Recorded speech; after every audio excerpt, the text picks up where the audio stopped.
తెల్లవారుజాము 4 గంటలకు లేచి అభిషేకం చేయడానికి వెళ్ళేవారు. అన్ని ఏర్పాట్లు జరిగి ఉండేవి. అభిషేకం చేసి చిన్న గ్లాస్తో తీర్థం తెచ్చి అమ్మ పంచం దగ్గర పెట్టి వెళ్ళిపోయేవారు.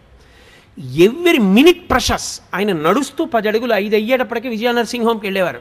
అప్పటికి 100 మంది నుంచి ఉండేవారు తెల్లవారకట్ట ఊళ్ళ నుంచి వచ్చి. రాత్రి 10 వరకు ఆయన పేషెంట్స్ని చూసి ఇంటికి వచ్చి అమ్మ మంచం మీద కూర్చుని అమ్మ చెయ్యి ఇలా పట్టుకుని, ఏమ్మా ఇవాళ నీ కోడలు బొబ్బట్లో నేను తినవా? ఏం తింటాను రా, షుగర్ భయం. నీకెందుకమ్మా నేను ఉండగా, తిను ఓ బొబ్బట్టు పట్టరావే అని 2 ముక్కలు అమ్మకి పెట్టి, అమ్మ నేను వేస్తాను కదా ట్యాబ్లెట్ అని ఓ ట్యాబ్లెట్ వేసేసి అమ్మతో 4 మాటలు మాట్లాడి పక్క పక్క పక్క పక్క నవ్వి పడుకుంటే, నేను ఒకసారి వాళ్ళ ఇంటికి వెడితే వాళ్ళ అమ్మగారు అన్నారు నాతో, నాయన శరీరంలో ఓపికండి బతికాను అనుకుంటున్నావా? నా కొడుకు రాత్రి ప్రతిరోజు వచ్చి కూర్చుని అమ్మ అమ్మ అంటూ మాట్లాడిన మాటలకు బతుకుతున్నానయ్యా అన్నారు ఆవిడ. అది ఆదర బుద్ధి. అమ్మ నిన్ను ఏదో ఎత్తుకుపోతుంది నీ దగ్గర అనుకోవడం నీ కర్మ, అది నీ బుద్ధి ఎందొచ్చిన జాడ్యం. తండ్రి నీ డబ్బేదో పట్టుకుపోతాడు అనుకోవడం నీ జాడ్యం, అది నీకొచ్చిన తప్పు, నువ్వు దిద్దుకోవాలి. నీకు జ్వరం వస్తే నువ్వు మందేసుకున్నట్టు ఈ శాస్త్ర విషయంలో నీకు అవగాహన దోషం వస్తే నువ్వు నేర్చుకోవాలి. కానీ అది తిన్నగా పిల్లల తప్పని నేను చెప్పను. సవకబారు అన్నీ మనం పిల్లలకి చూపిస్తున్నాం. ఏవి చూపించకూడదో అవన్నీ చూపించి అది బాగుండాలని మీరు కోరుకునే అధికారం మీకు ఎక్కడుంది? మీరు ఏది చూపించకూడదో అది చూపించకుండా ఉండడం సమాజం యొక్క ప్రధానమైన కర్తవ్యం. అప్పుడు పిల్లలు బాగుండాలని కోరండి. అయినా ఇంకా పిల్లలు బాగుంటున్నారంటే వాళ్ళది గొప్పతనం. కాబట్టి తల్లి తండ్రి అంత గొప్పవాళ్ళు. ప్రెసిడెంట్ ఆఫ్ ఇండియా చేశాడు మహానుభావుడు, ప్రపంచం చేత కీర్తింపబడ్డాడు అబ్దుల్ కలాం గారు. వింగ్స్ ఆఫ్ ఫైర్ రాసుకుని ప్రిఫేస్లో రాసుకున్నాడు, అమ్మ ఒకనాడు నేను రామేశ్వరంలో ఆకలితో ఉండి చదువుకుంటూ నీ దగ్గరికి వచ్చి చపాతీ పెట్టమంటే 2వ ప్రపంచ యుద్ధంలో గోధుమలు దొరకని రోజుల్లో నువ్వు నాకు వేడివేడిగా పొయ్యి మీద వేసి నా కడుపు నిండడానికి నువ్వు తినడం మానేసి నువ్వు పెట్టినటువంటి గోధుమ రొట్టెల వలన కలిగిన రక్తం చేత పొందినటువంటి ప్రేరణతో ఈ దేశ రక్షణ కొరకు ఉపగ్రహములను నిర్మించి భారత రాష్ట్రపతి అనిపించుకున్న ఈ అబ్దుల్ కలాం ఏదో ఒకనాడు ఈ శరీరాన్ని విడిచిపెట్టి నువ్వు ఉన్న చోటికి వచ్చి నీ పాదములకు నమస్కరిస్తాడమ్మా, నీ పాదములకు ఈ పుస్తకం అంకితం అని రాసుకున్నారు. అది పరిణతి, అది పూజ్య భావన. అంటే అది ఎక్కడుందో అది చెప్పుకోవాలి. పనికి మాలిన లక్షణం మనకెందుకు? కాబట్టి ఆ విషయంలో నీ బుద్ధి యందు వైక్లభ్యం కలిగితే శాస్త్రం తెలుసుకున్న పెద్దలను అడుగు తప్ప. దోషం తల్లి నిన్నేదో చేసేస్తుంది, తండ్రి నిన్నేదో చేసేస్తాడు, నువ్వు 5 రూపాయలు సంపాదించగానే తల్లిదండ్రుల పట్ల పెడభావన కలుగుతుంది అనుకుంటే అది ఆ వ్యక్తి యందు దోషం ఏర్పడిందని గుర్తు. ఆ దోషము పరిష్కరింపబడాలి. ఆ బుద్ధి అసలు మంచిదే కాదు. తల్లిదండ్రులను మించినటువంటి వ్యక్తులు లేరు. అందుకే శంకర భగవత్పాదులు ఆ మాట అన్నారు, పూజ్యోస్తు గురువు. తండ్రి ఎవరో తెలుసా? తనంత తాను గురువు. గురువు అన్న మాటకు అర్థం ఏంటో తెలుసా? బరువు అని. తండ్రికి 80 ఏళ్ళు వచ్చాయి, కొడుకు సీనియర్ అయ్యేసి అప్పటికి. ఇప్పుడు తండ్రి గొప్ప కొడుకు గొప్ప? తండ్రి శరీరముతో ఉన్నంత కాలము తండ్రి ముందు కొడుకు చిన్నవాడే. గురువు బరువు, ఎదురుకుండా ఉన్నది లఘువు చిన్నది. అప్పుడు కూడా శుభలేఖ తండ్రి గారి పేరు మీదే ఇవ్వాలి నీకు జ్ఞానం ఉంటే. ఐఏఎస్ కదా అని ఆయన పేరు మీద ఇవ్వకూడదు, కొడుకు పేరు మీద. తండ్రిని అంతలా చూడాలి. మహానుభావుడు డిస్ట్రిక్ట్ జడ్జ్ చేశారు కృష్ణయ్య గారు. తండ్రిని ఎలా చూశారండి? నిజంగా ఎంత సంతోషపడిపోయేవాళ్ళం మనం ఆయన్ని చూసి. అటువంటి తండ్రులు, అటువంటి కొడుకులు నాకు తెలుసు. కాబట్టి తండ్రి ఆయన పూజనీయుడైన గురువు. ఆయన నీకన్నా ఎప్పుడూ 4 ఆకులు తెలిసున్నవాడే. అందుకే శ్రీరామాయణంలో వాల్మీకి మహర్షి ఒక తీర్పు చెప్పారు. కొడుక్కి భార్యగా ఎవరుండాలో నిర్ణయం చేయగలిగిన అధికారి ఎవడు? తల్లి కూడా కాదు. ఎందుకో తెలుసా? తల్లిది అతి ప్రేమ. అతి ప్రేమ ఎక్కడుంటుందో శంక అక్కడ ఎక్కువైపోతుంది. అమ్మ రాశీభూతమైన ప్రేమ అన్నాను కదా. మీరు చూడండి, 8ంటికి ప్రైవేట్ నుంచి రావలసిన పిల్లాడు 8:30కు కూడా రాలేదనుకోండి, అమ్మ అంటుంది, ఏమండి వీడు ఆ సైకిల్ చక్రం బాగు చేయించుకోరా అంటే, బాగు చేయించుకోలేదు, ఏం అవ్వలేదు కదా అంటుంది. ఏం అవ్వలేదు కదా అంటే, వాడు దేన్నో గుద్ది పడిపోలేదు కదా, కాలు ఇరిగిపోలేదు కదా, చెయ్యి ఇరిగిపోలేదు కదా, నోటితో అందం. ప్రేమ ఎక్కడ ఎక్కువో శంక అక్కడ ఎక్కువ. అందుకే అమ్మ కోడల్ని నిర్ణయం చేయడంలో శంక ఎక్కువైపోతుంది. ఈ అమ్మాయి సుఖపెడుతుందా, మా ఇద్దరినీ కలిసి ఉండనిస్తుందా, అయ్యి బాబోయ్ ఏం చిచ్చెట్టేది కదా, ఎప్పుడు శంక బెంగ ఎక్కువ కాదు. దక్షతతో ఆత్మావై పుత్రనామాసి, తన యొక్క తేజస్సే తన కొడుకు. ఆమె నా కొడుకుని సుఖపెట్టగలదు, కోడలిగా నా వంశోన్నతిని చెయ్యగలదు, మమ్మల్ని సంతోషపెట్టగలదు.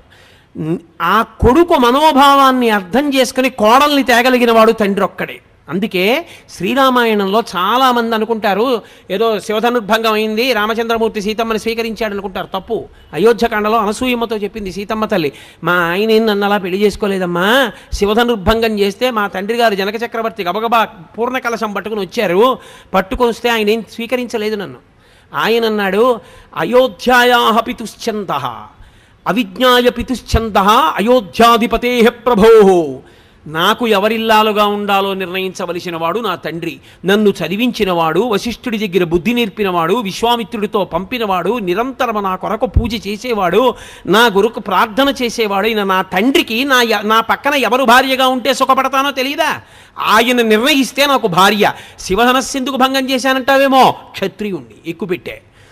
మా నాన్నగారిని పిలిచి మాట్లాడు, మా నాన్నగారు చేసుకోమంటే చేసుకుంటా, లేకపోతే నేను ఈమెను స్వీకరించానన్నాడు. ఆవిడ చెప్పింది అనసూయమ్మతో, అయోధ్యాయా పితుశ్చందః, మా తండ్రి ఉన్నాడు, ఆయన ఒప్పుకోవాలి, ఒప్పుకుంటే చేసుకుంటా, లేకపోతే చేసుకోనన్నాడమ్మా మా ఆయన. అందరూ సీతాకళ్యాణం అంటే వెంటనే అయిపోయింది అనుకుంటారు. అప్పుడు మా నాన్న దశరథ మహారాజు గారికి కబురు చేశారు. దశరథ మహారాజు గారు పిల్లని చూసి చాలా బాగుంది అనలేదు, పిల్లని చూసి చాలా బాగుందని మామగారు అనకూడదు. ఆయన ఎవరు? పిల్ల అంత చందాలి ఆయనకి ఎందుకు? పిల్ల యోగ్యత అంతే ఆయనకి కావలసింది. పిల్ల అందంగా ఉందనవలసిన వాడెవరు? కొడుకు. నువ్వు కోడల్ని కూతురులా చూడవలసిన వాడివి, పిల్ల బాగుందో బాగోలేదో నీకెందుకు? పిల్ల సంస్కారం మంచిదిరా, కుటుంబం మంచిదిరా, పిల్ల మనస్సు మంచిదిరా, అది నువ్వు పెద్దవాడిగా లెక్క కట్టవలసింది. ఇక పిల్లల్ని నువ్వు ఇష్టపడతావా, చేసుకో. ఒరేయ్, ఇన్ని ఉన్నాయి కానీ ప్రధానమైన ప్రతిబంధకం ఒకటి ఉంది, దానివల్ల నువ్వు ఆమెతో కలిసి సంసారం చేస్తే సుఖపడవు, అందుకని వద్దులే.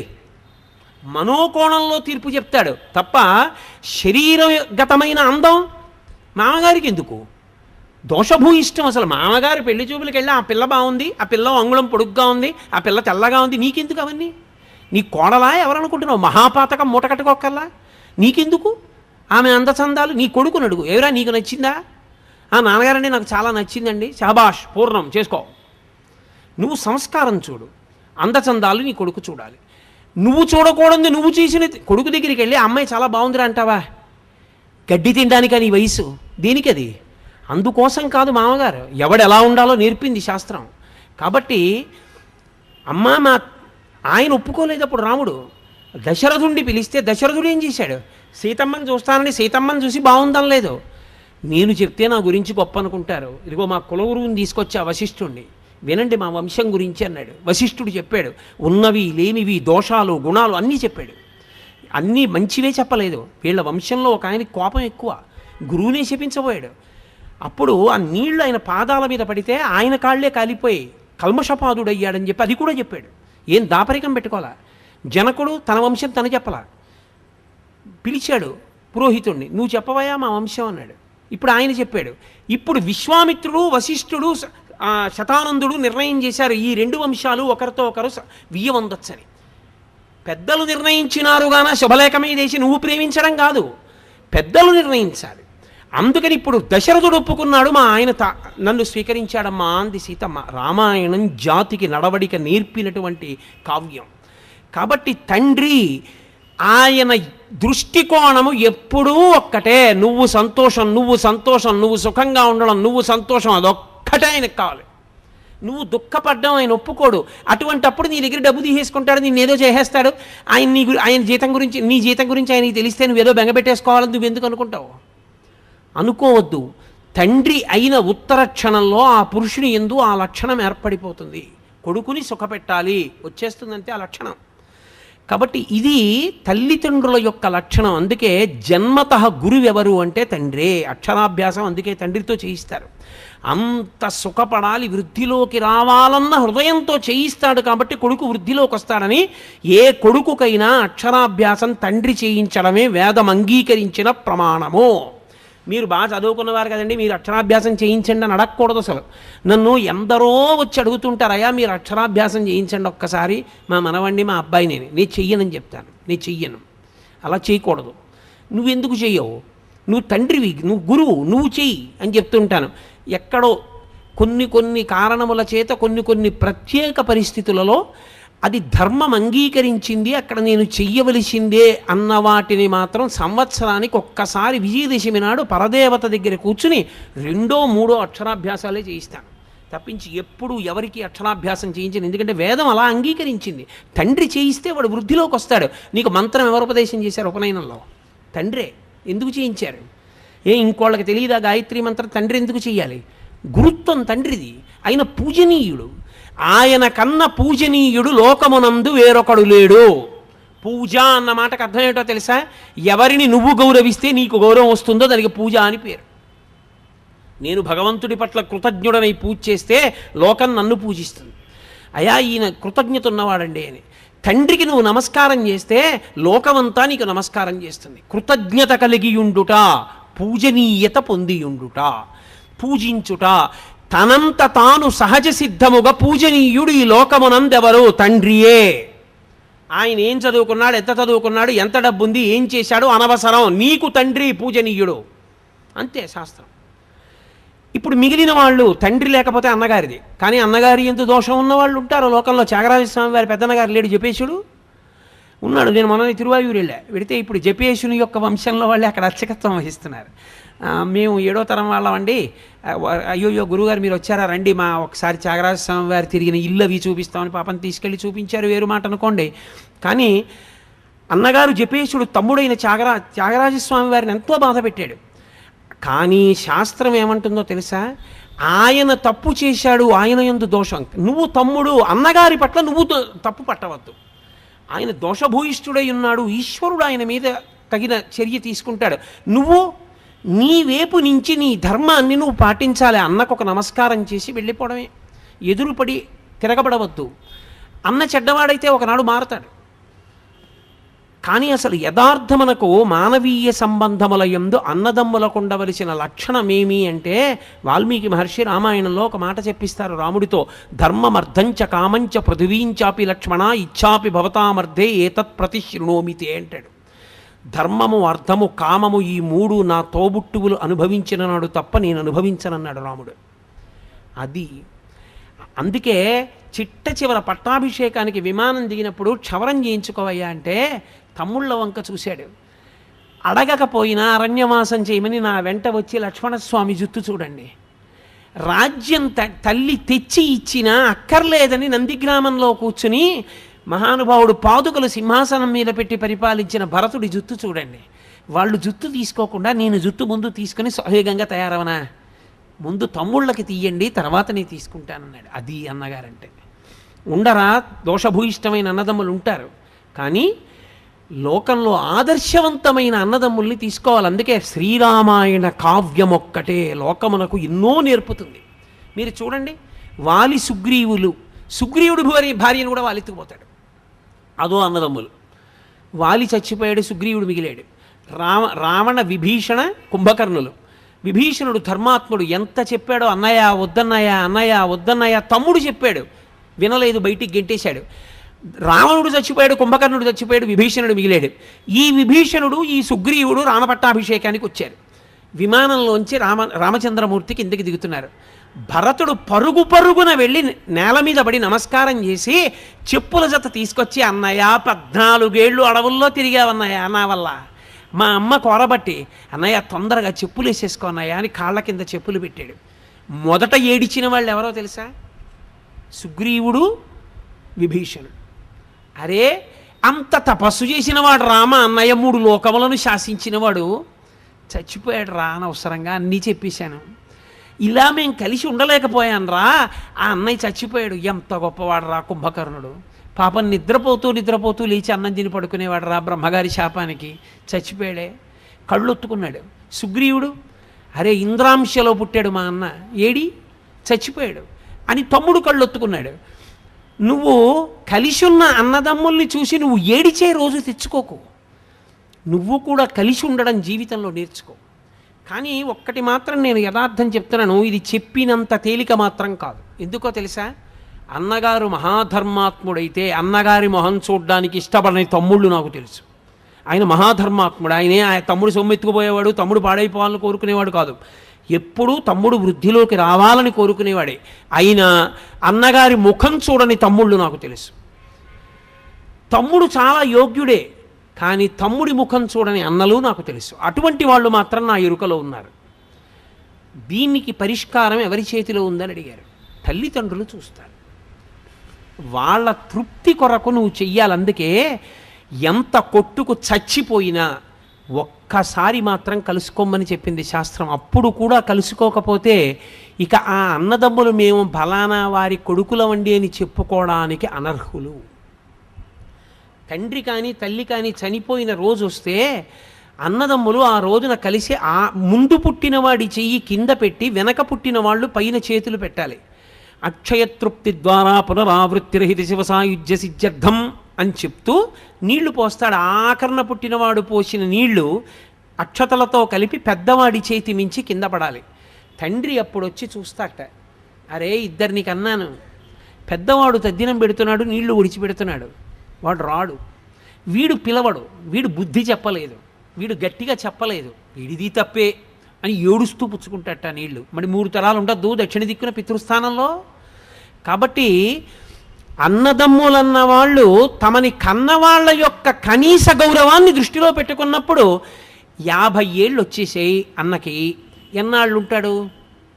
మహా ఉంటే మీ ఇంట్లో ఉన్న ఆయుర్దాయాన్ని దృష్టిలో పెట్టుకున్నప్పుడు ఇంకో 15 ఏళ్ళు ఉంటాడు.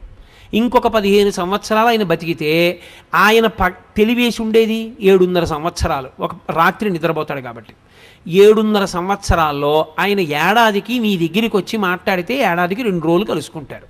కాబట్టి 7.5 సంవత్సరాల్లో 1/2 సంవత్సరం వదిలేసినా ఇక 14 రోజులు. 14 రోజులు అన్నాదమ్ముడు పక్క పక్కన కూర్చున్నా 14 రోజులు మాట్లాడుకోరుగా. ఆయన కాలకృత్యాలు ఆయనవి, ఆయన భోజనం అయింది, ఆయన సంసారం అయింది, ఆయన పనులు ఆయనవి, ఈయన పనులు ఈయనవి. తీసేస్తే సగానికి 3.5 రోజులు.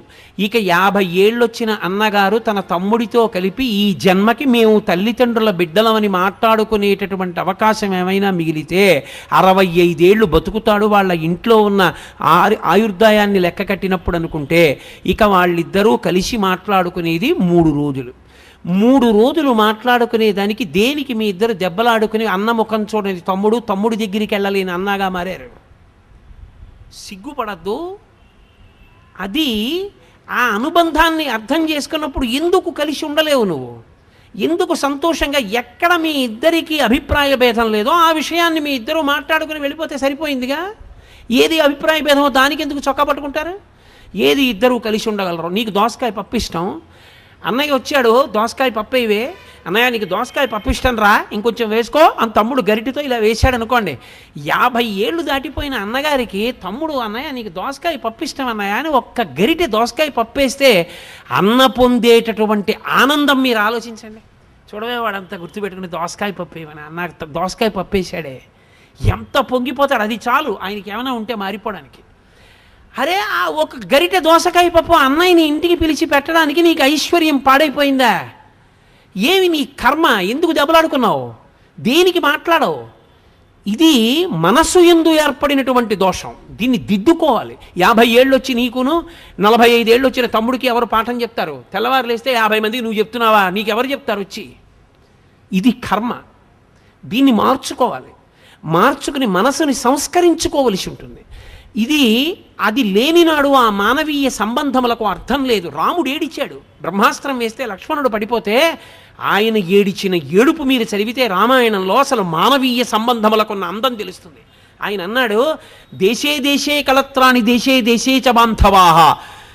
ఒరే నాకు భార్య లేదని బాధ లేదురా, ఇంకో దేశం పెడితే నాకు పిల్లనిస్తారా, పెళ్ళం మళ్ళీ దొరుకుతుందంటే సీతమ్మని తక్కువ చేశాడని కాదు, భార్య దొరుకుతుందిరా.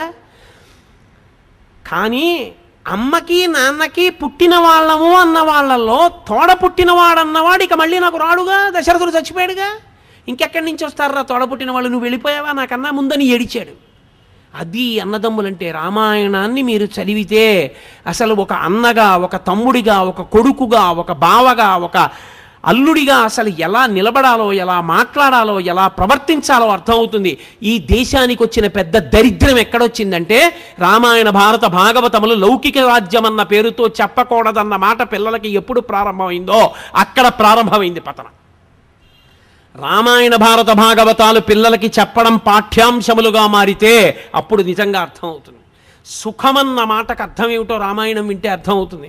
ఒక్క మాట అన్నాడు దశరథుడు, ఒరేయ్ నాన్న, నేను కైకమ్మకి మాట ఇచ్చానని కదా వెళ్ళిపోతున్నావు, ఒక్క పని చేయరా, నేను కైకమ్మకి మాట ఇచ్చాను, రాజ్యం తీసేసుకోమని అయిపోయిందిగా, నా పని అయిపోయింది, ఒక్క పని చేయి, రాజ్యం క్షత్రియ భోజ్యం, నేను 60,000 సంవత్సరముల వయస్సు పెద్దవాణ్ణి అయిపోయాను, నీ ముందు నిలబడి యుద్ధం చేయలేను, యుద్ధం చేసి బాణాలతో నన్ను కొట్టేసి బంధీకృతుణ్ణి చేసి కారాగారంలో పరేసి రాజ్యం తీసేసుకోరా, నేను కారాగారపు ఊచల్లోంచి నిన్ను చూస్తూ బతికేస్తాను రా, నిన్ను చూడకుండా ఉండలేను రా అన్నాడు. అది తండ్రి అంటే కొడుకన్న రామచంద్రమూర్తి అన్నారు, నాన్న, తండ్రిని సత్యవాక్య పరిపాలకుణ్ణి చేసి తండ్రిని ఊర్ధ్వలోకముల యందు నిలబెట్టినవాడు కొడుకు, అంతేగాని రాజ్యం కోసం అలా చేయనా, వద్దు నాన్న, ఎన్నాళ్ళు 14 ఏళ్ళు తిరిగి వచ్చేస్తానని వెళ్ళిపోయాడు. అది కొడుకు, అది తండ్రి.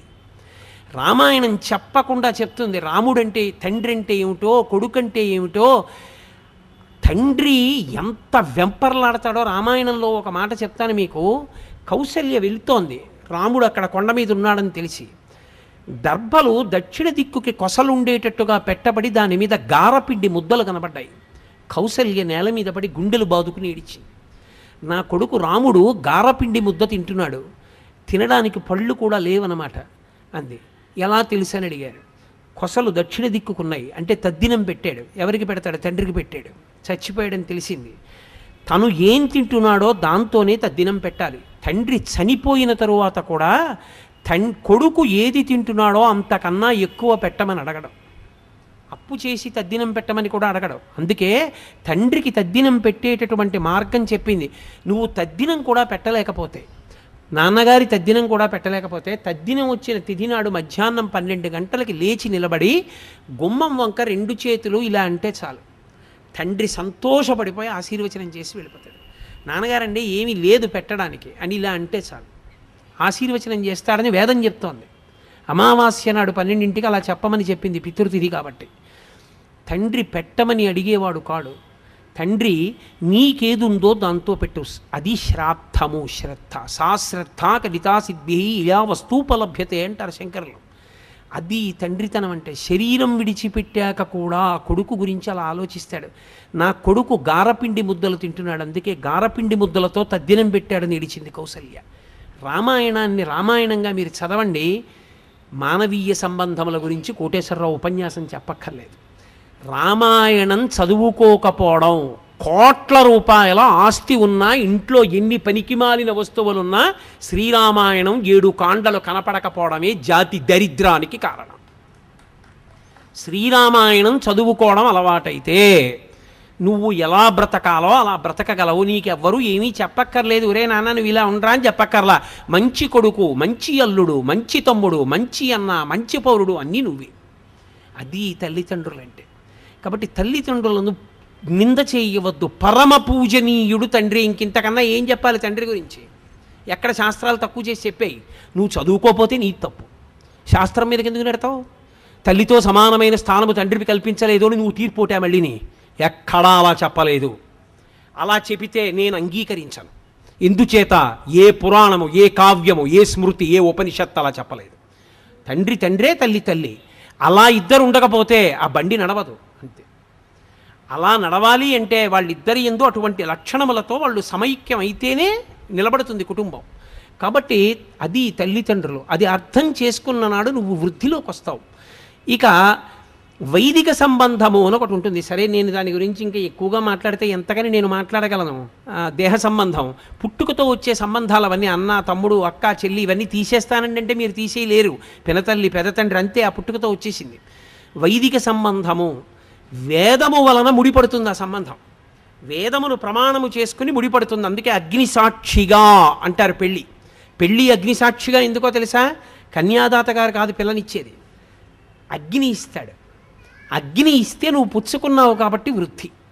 అందుకే అర్ధరాత్రి 1 గంటకి సుముహూర్తం పూర్తయినా ప్రధాన హోమం చేయించేస్తారు.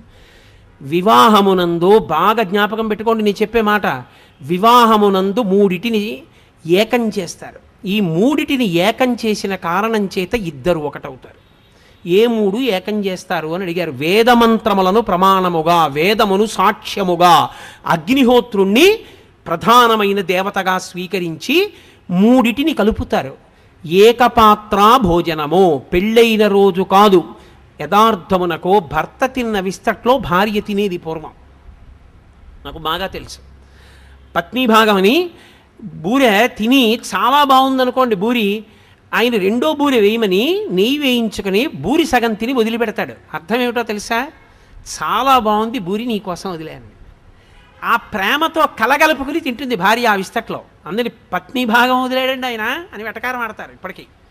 ఓ బూరి మొక్క వదిలేశాను అనుకోండి నేను విస్తట్లో, దాని అర్థం ఏమిటంటే, ఏమో బూరి చాలా బాగుందో నువ్వు తిను అని 10 మందిలో అనలేక నేను వదిలేస్తే ఆ విస్తట్లోనే అన్నం పెట్టుకున్నప్పుడు ఆ బూరి గుర్తు అన్నమాట. 2 బూర్లు తినడానికి అన్నం తక్కువ తిను, బూర్లు బాగున్నాయి ఇవాళ అని. అందుకని ఏకపాత్రా భోజనము, పెళ్ళైన రోజు 2 పాత్రలలో భోజనం చేయరు, ఒక్క పాత్రలోనే వడ్డించి ఇద్దరిని భోజనం చేయమంటారు. ఒక విస్తరి. ఏక వస్త్రధారణము, ఇద్దరు కలిపి ఒక బట్టే కట్టుకోవాలి. అది ఎలా? అసహ్యంగా ఉండదు సభాముఖంగా. అందులో యథార్థములకు 3 రోజులు చేయాలి పెళ్ళి. 3 రోజులు పెళ్లి చేసినప్పుడు మంగళస్నానం చేయిస్తారు పీటల మీద తీసుకొచ్చేటప్పుడు. ఏ మంగళస్నానం చేశారో ఆ మంగళస్నానం చేసిన బట్టలతోటే 3 రోజులు ఉండాలి, ఇక మధ్యలో స్నానం చేయకూడదు. మంగళస్నానం అని ఎందుకు పిలుస్తారంటే, మంగళస్నానం వేదమంత్రం లేకుండా చేయించిన పార్వతీ పరమేశ్వరులు ఆవహిస్తారు పెళ్లి కొడుకుని పెళ్లి కూతురు. అందుకని వాళ్ళు నిత్యశుద్ధులు. ఎవరైనా జ్ఞాతి చచ్చిపోయినా ఇక వాళ్ళకి అశౌచం రాదు, 3 రోజులు నిలబడుతుంది అది. కాబట్టి 3 రోజులు ఇక స్నానం చేయరు. ఏకవస్త్రం ఎలా కట్టుకుంటారు? ఇద్దరు కలిపి ఓ బట్ట ఎలా కుదురుతుంది? అందుకని ఆమె బట్ట ఈమె బట్ట కొంగులు ముడి వేసేస్తారు. బ్రహ్మముడి పడిందిరా అంటారు. బ్రహ్మముడి పడిందిరా అంటే ఒక బట్ట కట్టుకున్నారు, ఒక పాత్ర యందు భోజనం చేశారు, అన్యోన్యంగా బతికిన దంపతులకి తాంబూలం ఇచ్చి ఏకశయ్యాగతులు అవుతారు. ఈ 3 ఏకమవడం బయట మీ ఇద్దరూ ఏకమై ఉండడం కాదు, మీ మనసులు కూడా అలా ఏకమవ్వాలని చెప్పడానికి అఘోర చక్షుహు అన్న మంత్రం చెప్తూ సుముహూర్తానికి ఒకరి కందులలో ఒకరు చూసుకుని జీలకర్ర బెల్లం పెట్టుకుంటారు. జీలకర్ర బెల్లం ఎందుకు పెట్టుకోవడం అంటే, జీలకర్ర మంగళద్రవ్యం, బెల్లం నిలవ దోషం లేని పదార్థం. రెండిటినీ కలిపి నూరితే అందులోంచి ధనాత్మక విద్యుత్ వస్తుంది. అది బ్రహ్మస్థానమునందు పెట్టుకుంటే ఇద్దరి మధ్య అన్యోన్యత అంకురిస్తుంది. నేను ఇలా అన్నానని అనుకోకండి, షష్ఠి పూర్తి అయిపోయింది ఆయనకి, ఆవిడ లోకం దృష్టిలో అమ్మమ్మ అయిందేమో, ఈయనకి మాత్రం కొత్త పెళ్లి కూతురులాగే ఉంటుంది. అలా ఉండాలనే వేదమంత్రం చెప్పింది. అందుకే తాళి కట్టేటప్పుడు కాడి పెట్టి నీళ్లు పోస్తారు. హరదత్తాచార్యుల వారు వ్యాఖ్యానం చేశారు, చర్మవ్యాధులు వచ్చి ఒంటి మీద మచ్చలు వస్తే భర్తకి భార్య యందు అనురక్తి పోతుంది. అలా వివర్ణము కాకుండా ఎన్నేళ్ళొచ్చినా ఆయన అనురక్తి ఆమె యందు మాత్రమే నిలబడేటట్టుగా దేవతల యొక్క అనుగ్రహాన్ని కురిపిస్తారు ఆ సమయంలో మంత్రముల చేత. అందుకని కాడితో నీళ్లు పోయించి మంగళసూత్రం కట్టిస్తారు. ఇది వేదము చేత పడిన ముడి, వేదము ప్రమాణముగా పడిన ముడి. చిత్రం ఏమిటో తెలుసా? ఈ ముడిని బట్టే నిన్ను కన్న తల్లిదండ్రుల అభ్యున్నతి కూడా ఆధారపడుతుంది. చిత్రం ఏమిటంటే, లోకంలో అన్నిటినీ దాటి పరమ పవిత్రమైపోయిన అనుబంధం ఇది భార్యాభర్తల అనుబంధమే. అందుకే విశ్వనాథ సత్యనారాయణ గారు 1000 పడగలు రాస్తూ అబ్బా ఓ మరచెంబును అడ్డుపెట్టి దాంపత్యాన్ని వర్ణించాడు మహానుభావుడు. కాబట్టి వాళ్ళిద్దరి మధ్య పెరుగుతున్న కొద్దీ అనుబంధం, మొదట్లో ఇద్దరి మధ్య ఆకర్షణ కారణం అవుతుంది, కానీ షష్ఠి పూర్తికి వచ్చేటప్పటికి ఆ దంపతుల యొక్క లక్షణం ఎలా ఉంటుందో చెప్పారు. అసలే అది కొత్తపల్లి కొబ్బరి మామిడి పండు మా గోదావరి జిల్లాలో దొరుకుతుంది. అబ్బో ఎంత రుచో, అది ముగ్గిపోయింది సువాసన. ఏదో పరక మామిడి పళ్ళు కొన్నాడు, 13 మామిడి పళ్ళు తెచ్చి పైన గడ్డేసి సర్దుతున్నాడు. కింద తేనె జాడి ఉంది, రోజు శివాడికి అభిషేకం చేసుకోవడానికి పుట్ట తేనె తెచ్చాడు, అక్కడ పెట్టాడు. ఈ 13 పళ్ళు పేరుస్తుండగా ఓ పండు జారి టపుక్కుని నేతి జాడీలో పడిపోయింది. ఆయన చూసుకోలేదు, ఇలా చూసి పళ్ళన్నీ తీసి పైన పేర్చాడు. 12 ఇచ్చాడు. చూసావా ధూర్తుడు, నేను లెక్క పెట్టలేదు, 13వ పండు పోయింది, వాడు ఇవ్వలేదు అనుకున్నాడు. సరే 12 పళ్ళు తినేశాడు. ఇక సోమవారం అభిషేకం చేస్తాడు. 2 సోమవారాలు ఊళ్ళో లేడు. 3వ సోమవారం వచ్చి అభిషేకం చేద్దామని నేతి జాడీలో పాత్ర ముంచాడు. ఇప్పుడు అందులోంచి మామిడి పండు పైకి వచ్చింది. అసలే కొత్తపల్లి కొబ్బరి, దాని మీద ముగ్గిపోయింది. 2 వారాలు తేనెలో ఉండిపోయింది. ఇప్పుడు దాని రుచికి కొత్తపల్లి కొబ్బరి ముగ్గని పండుకి సామ్యం ఉంటుందా? షష్ఠి పూర్తి నాటి అనుబంధం అది. అప్పటికి ఆయన అంటాడు, ఇంత పిచ్చిది ఏమిటో పర్వాలేదులేండి, కొడుకు జాగ్రత్తగా చూస్తాడు అంటాడు. ఆవిడంటుంది, మహానుభావుడు మళ్ళీ జన్మంటూ ఉంటే ఆయనకే ఇల్లాలు అవ్వాలంట. అప్పటికి ఆ అనుబంధంలో ఉన్న పవిత్రత అది. కాబట్టి ఆ భార్యాభర్తల సంబంధం ఉందే అసలు అద్వితీయం. అనసూయమ్మ రామాయణంలో మాట ఉంది, అమ్మా నేను నీతో ఒక మాట చెప్తానని సీతమ్మతో చెప్తూ అంది, అనుశిష్టాం, నేను లోకంలో అత్యంత గొప్ప వ్యక్తి అని చెప్పదగిన వాడంటూ ఉంటే తప కృతమిహావ్యయం అంది. రాశీభూతమైన తపస్సెవరో తెలుసా? భర్తయే. ఆమెకి ఏం తెలుసు ఏం తెలీదు అనవసరం, ఆయన ఇల్లాలు గౌరవం అంతే.